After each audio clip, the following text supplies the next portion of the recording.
the Red Flowers Group was formed at the dawn of the Qing dynasty.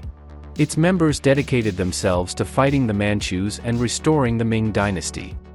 After the death of its leader, a young fighter Qin Shaoluo becomes the new head of the clan and immediately faces a difficult task: to find the fourth leader of the Red Flowers, Wen Tai Lai, who disappeared without a trace some time ago. Courtesan Yu Rui is called in to help Shaoluo in his search, but what are her goals and can she be trusted? The genre of wuxia, or chivalric adventure novel, emerged in China as early as the 14th century, when folk tales of noble brigands fighting Song dynasty troops were compiled into the novel Water Margin, which was later used as the basis for many movies and TV series. During the Qing dynasty, Water Margin was banned because the book, according to the censors, promoted the struggle against regime, but by the mid-20th century the genre flourished again, though not in mainland China, where the communists also had an uneasy relationship with wuxia, but in Hong Kong and Taiwan, where several prominent writers working in this genre appeared. Perhaps the most influential and popular among them was Hong Kong author Louis Cha, who was writing under the pen name Jin Yong. In the 2 decades leading up to the 1970s, he wrote many novels that formed the golden fund of Chinese wuxia: Sword Stained with Royal Blood, Fox Volant of the Snowy Mountain, The Legend of the Condor Heroes, The Heaven Sword and Dragon Saber, Demigods and Semidevils, and others.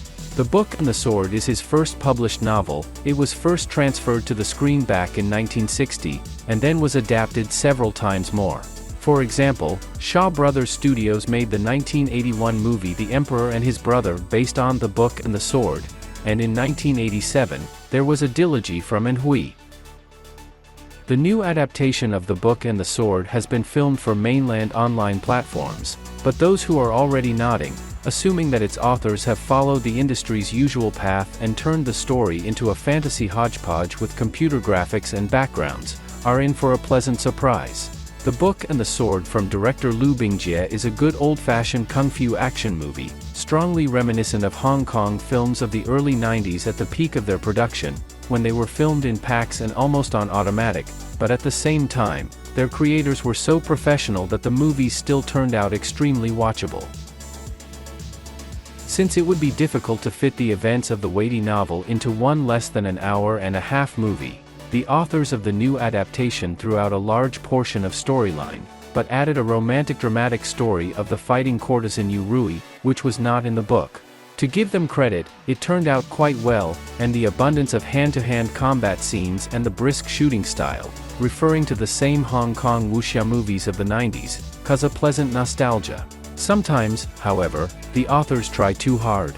For example, one of the musical themes of The Book and the Sword is a recycled melody from Once Upon a Time in China, but that's just a quibble. There are so few old-school kung fu action movies like this being made these days that each one is worth its weight in gold.